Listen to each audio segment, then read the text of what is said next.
नमस्कार दोस्तों। स्वागत है आप सभी का हमारे चैनल भक्ति ज्ञान में। दोस्तों, आज मैं आपको नवरात्रि के चौथे दिन माँ कुष्मांडा की कहानी सुना रहा हूँ। माँ कुष्मांडा देवी का अवतार माँ दुर्गा के 9 स्वरूपों में से एक है, जिनकी पूजा नवरात्रि के चौथे दिन की जाती है। माँ दुर्गा के इस अवतार का नाम 3 शब्दों से मिलकर बना है। कु यानी छोटा सा, उष्मा यानी ऊर्जा और अंडा यानी एक गोला। अर्थात माँ कुष्मांडा के नाम का पूरा मतलब है ऊर्जा का एक छोटा सा गोला। कहा जाता है कि जब सृष्टि में चारों ओर अंधकार फैला था, तब माँ दुर्गा अपने इसी स्वरूप में प्रकट हुई थीं। अपनी मनमोहक मुस्कान से माँ दुर्गा ने चारों तरफ प्रकाश उत्पन्न कर दिया और ब्रह्मांड की रचना की थी। इस कारण यह आदि स्वरूपा या आदिशक्ति के नाम से भी जानी जाती हैं।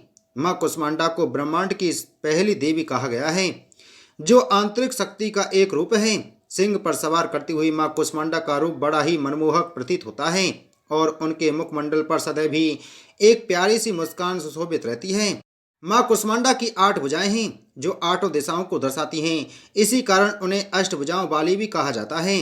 माना जाता है कि जब सृष्टि की कोई रचना नहीं हुई थी, तब एक छोटा सा ऊर्जा का गोला उत्पन्न हुआ और उस गोले ने 8 दिशाओं में रोशनी फैला दी। देखते ही देखते उस गोले ने एक नारी का रूप ले लिया। वह नारी और कोई नहीं बल्कि माता कुष्मांडा थी। इस प्रकार उन्होंने सृष्टि की रचना की। माता कुष्मांडा के नाम से ही सृष्टि की रचना का भाव छुपा है। सृष्टि की रचना कर माता कुष्मांडा ने 3 देवी को जन्म दिया और अन्य देवताओं की रचना की। उन्होंने अपने त्रिनेत्र से तीनों देवियों की सर्जना की। उन्होंने अपने बाएं नेत्र से महाकाली देवी को उत्पन्न किया, दाएं नेत्र से मां सरस्वती देवी को उत्पन्न किया, तो वहीं अपने मस्तक पर केंद्रित आंख से महालक्ष्मी देवी का निर्माण किया। तत्पश्चात उन्होंने तीनों देवियों के एक नर और एक नारी को प्रजनित कराया। उन्होंने महाकाली देवी से उत्पन्न हुए पुरुष को भगवान शिव और महिला को माता सरस्वती का नाम दिया। इसी प्रकार महालक्ष्मी देवी से आविर्भूत हुए पुरुष को ब्रह्मा जी और रमणी को देवी लक्ष्मी के नाम से नवाजा। आखिर में मां सरस्वती द्वारा उत्पन्न किए पुरुष को विष्णु जी और माता को माता शक्ति के नाम से प्रचलित किया। तदुपरांत उन्होंने जीवन साथी के रूप में ब्रह्मदेव को माता सरस्वती, भगवान शिव को मां शक्ति और भगवान विष्णु को लक्ष्मी माता प्रदान की। इसके बाद देवी कुष्मांडा सूर्य के मूल में रहने लगी। अर्थात माँ कुष्मांडा एकमात्र देवी ऐसी हैं जो सूर्य के मूल में निवास करती हैं। उनकी ऊर्जा, कांति और प्रभाव भी सूर्य के समान ही दीप्यमान है। सूर्य लोक में रहने की क्षमता केवल इन्हीं में है। वहाँ भगवान सूर्य की शक्ति का स्रोत भी है। सूर्य के केंद्र में निवास करते हुए वे सारे सौर मंडल को नियंत्रण करती हैं। माना जाता है कि माँ कुष्मांडा को हरा रंग अति प्रिय है। इस कारण उनकी पूजा करते वक्त हरे आसन पर बैठ हरे वस्त्र धारण करने चाहिए। माँ कुष्मांडा की पूजा करने से सभी प्रकार के सुखों की प्राप्ति होती है और सभी कष्ट मिट जाते हैं।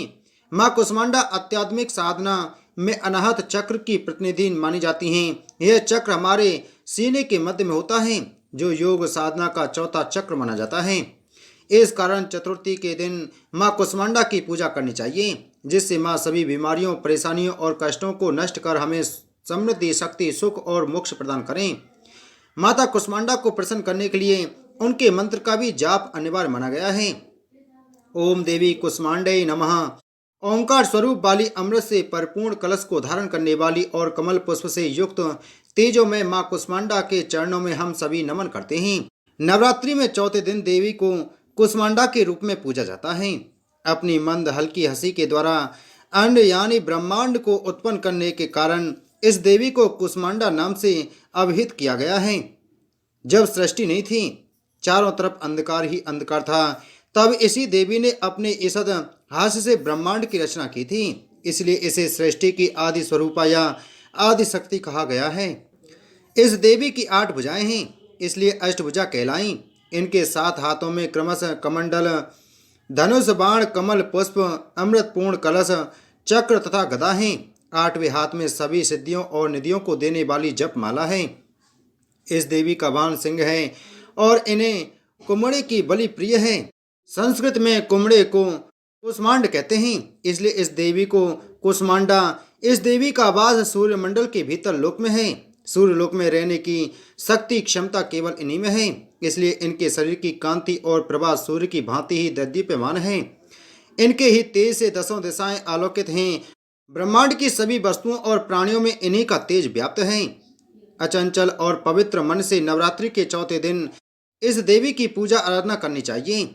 इससे भक्तों के रोगों और शोकों का नाश होता है तथा उसे आयु, यश, बल और आरोग्य प्राप्त होता है। ये देवी अत्यंत सेवा और भक्ति से ही प्रसन्न होकर आशीर्वाद देती हैं। सच्चे मन से पूजा करने वाले को सुगमता से परम पद प्राप्त होता है। विधि विधान से पूजा करने पर भक्त को कम समय में ही कृपा का सूक्ष्म भाव अनुभव होने लगता है। ये देवी आदियों व्याधियों से मुक्त करती हैं और उसे सुख, समृद्धि और उन्नति प्रदान करती हैं। अंततः इस देवी की उपासना में भक्तों को सदैव तत्पर रहना चाहिए। बोलो देवी कुष्मांडा माता की जय।